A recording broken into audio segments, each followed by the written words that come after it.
जुल्म की हद आखिर कहाँ तक जा सकती है जब ताकत के साथ गुरूर भी शामिल हो जाए। एक बादशाह को हक से इतना खौफ क्यों होता है कि वो ईमान को मिटा देना चाहता है? कौन था वो छोटा सा लड़का जिसके ईमान ने एक पूरी सल्तनत की बुनियाद हिला दी? और कौन थे वो लोग जिन्हें आग भी जला न सकी मगर अल्लाह ने हमेशा के लिए जिंदा कर दिया? ये कोई आम कहानी नहीं, ये कुरान की बयान करदा हकीकत है। ये कहानी है अशाब उल उखदूद की। वक्त गुजरता जा रहा था, बादशाह बूढ़ा हो रहा था, उसे अपनी मौत नजर आने लगी थी और मौत के साथ उसकी झूठी ताकत भी खत्म हो रही थी। इसीलिए उसने अपने जादूगर को बुलाया और कहा, मैं चाहता हूं कि मेरी बात बाकी रहे, चाहे मैं खुद न रहूं। जादूगर ने सलाह दी, एक छोटा लड़का तैयार कर सकते हैं जो बाद में लोगों के जहनों पर कब्जा रखे। तो कहानी में शामिल होता है एक लड़का जो न तो सरदार था, न ही अमीर और न ही किसी की नजर में खास, और रोजाना उसे जादूगर के पास इल्म के लिए जाना पड़ता था। ये वही लड़का था जिसे बादशाह गुमराह करके अपनी हुकूमत को जिंदा रखना चाहता था, लेकिन उस लड़के के रास्ते में एक सादा सा रैब रहता था। राइब न ताकतवर था, न मशहूर, लेकिन उसके पास हक था।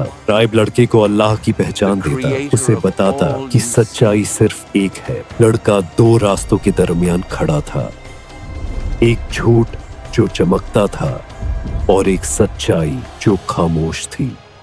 लेकिन अल्लाह की करनी ये हुई, जितना वक्त गुजरता गया उतना ही लड़के का दिल हक की तरफ झुकता गया।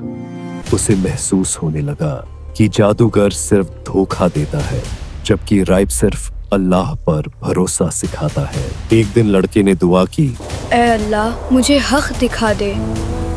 बस ये दुआ करने की देर थी और अल्लाह ने हक वाज़ेह कर दिया।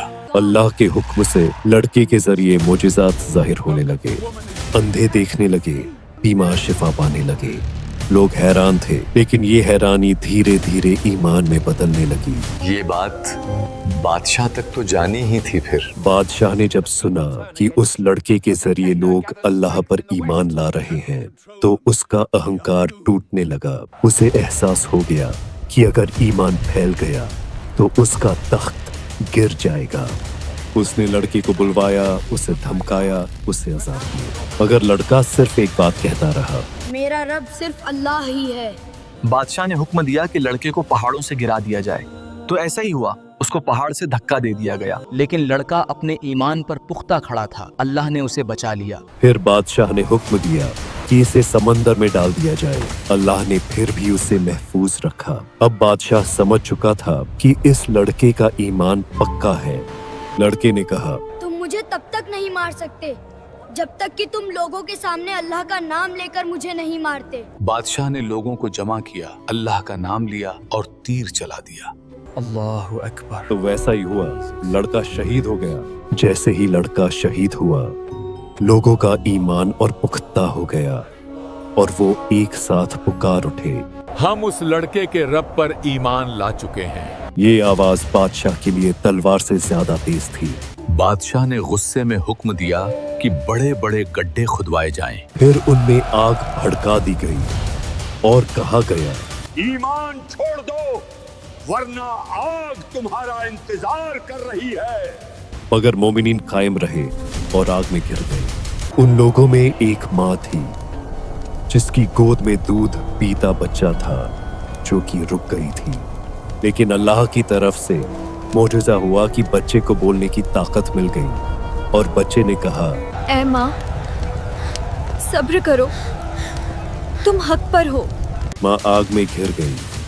आग भड़कती रही, लेकिन ईमान बुझा नहीं। अल्लाह ने कुरान में फरमा दिया कि जुल्म करने वालों के लिए सख्त अज़ाब है। बादशाह का नाम और डर मिट गया और मोमिनीन का ईमान हमेशा के लिए जिंदा रहा।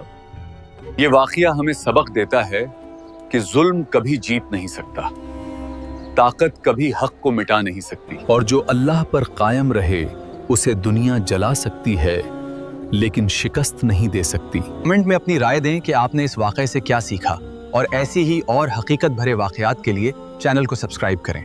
अल्लाह हाफिज।